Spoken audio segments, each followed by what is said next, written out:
नमस्कार मंडळी, मी अनिकेत उडाने. आपल्या सर्वांचं आमच्या यूट्यूब चॅनलवरती सहर्ष स्वागत. खरं तर बऱ्याच दिवसांनी आपण एकमेकांना भेटतो. खऱ्या अर्थानं आज आपण आलो सत्र निमगाव खंडोबा या निमगावच्या घाटावरती खेड तालुका सहकार बैलगाडा संघटना आणि खेड तालुक्याचे लोकप्रिय आमदार दिलीपांना मोहिते पाटलांच्या वाढदिवसानिमित्त 6 दिवस मोठी अशी यात्रा या ठिकाणी भरवण्यात आलेली आहे.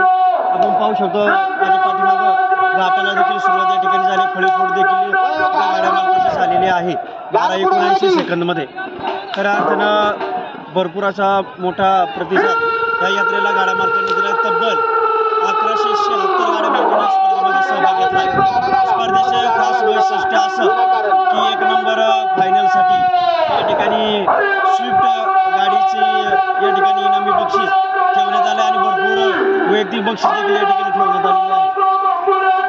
या दावडी निमगावच्या घाटाचं वैशिष्ट्य असं की सगळ्या टॉपच्या बाऱ्या या घाटामध्ये पळणार आहे.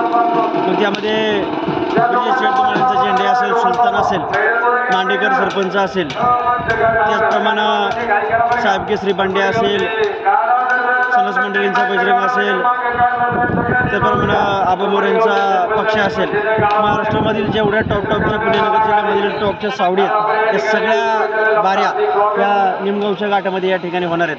त्याचप्रमाणे 2 घाट, कुरळीचा घाट असेल किंवा बादलवाडी 20चा घाट असेल, ज्या बैलांनी गाजवला असा विलास काळोखे पाटलांचं बिच्छू आणि हवेली केसरी बाबा 23 नागावाला राजा, हे 2 बैल एकत्र आज या घाटामध्ये पळणार आहे. असे आज भरपूर बैल आहेत जे की या निमगावच्या घाटामध्ये आपलं नशीब आजमावणार आहे. जे की स्विफ्ट गाडीसाठी फायनलचा थरार हा मला वाटतं 9 तारखेला या ठिकाणी रंगणार आहे. 5 दिवस ही पहिली फेरी या ठिकाणी संपन्न होणार आहे आणि शेवटच्या दिवशी सेमीफायनल आणि फायनल ही या घाटामध्ये संपन्न होणार आहे. चला तर मग आज कोणत्या बाऱ्या निमगावच्या घाटामध्ये पहिल्या दिवशी कळत आहेत आपण सर्वजण पाहू. आपण सर्वजण चॅनलवरती नवीन असाल तर चॅनल सबस्क्राईब नक्की करा आणि असंच प्रेम आपण यापुढे माझ्या चॅनलवरती दाखवायचं आहे. चला तर मग पाहूया आता निमगावच्या घाटामध्ये कोणत्या बाऱ्या आजला पळत आहेत. चला.